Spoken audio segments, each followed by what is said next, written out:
Thank you so much for having me this morning. Thank you, Congresswoman.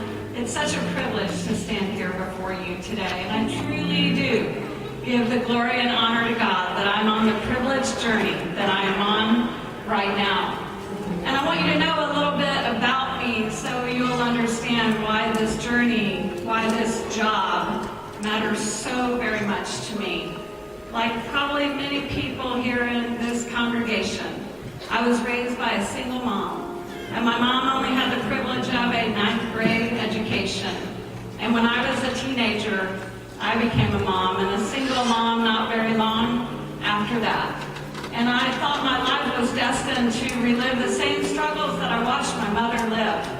But ultimately, grace be to God, through community college, the door to education opened to me. And I stand before you today as a young woman who had the privilege of going all the way through Harvard Law School.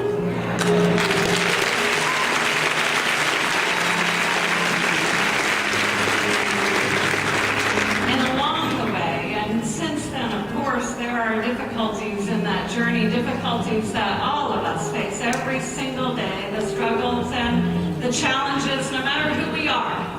And when I'm facing those, I always think about Paul, 2 Corinthians, when that thorn is in his side that Satan has placed, and he pleads with the Lord to remove it. And the Lord says to him, "My grace is sufficient for you." And that grace has been so much more than sufficient for me, because my struggles, my hardships, my persecutions, as Paul said, are my greatest strengths. And God gave them all to me to carry to the place where I am today. A person who cares about people across the state, cares about our children, wants our schools to be funded appropriately, wants our children to have pre-K and opportunity at a bright future, wants people across the state to be paid what they deserve when they work a hard day. Following the example of this great lady who stands next to me on my left, Representative Thompson, that women be paid equally for an equal day's work.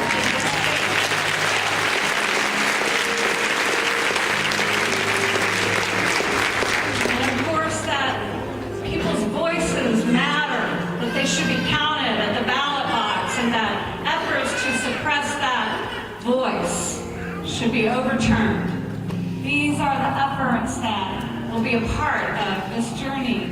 100 days from today is the election. I invite you all to take pride in that precious, incredible privilege that we all share, that sacred obligation that we share to vote. And let's make a difference in the lives of our communities. God bless you all. Thank you so much for having me. The next governor of the state of Texas, Wendy Davis.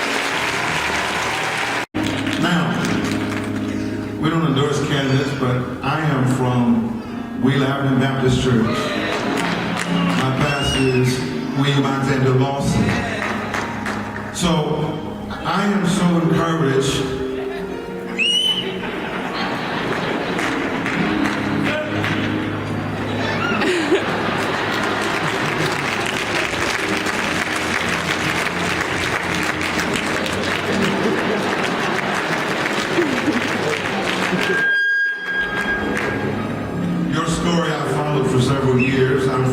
Texas. You may have never known that, so we've known you from your time in Fort Worth. But your story resonates with so many in here. I'm the product of single parent home of a mother who sacrificed everything so that I could be where I'm at today. We salute you for that incredible story, but even more for the commitment you've made to the political future of this state and what you've done for the great state of Texas.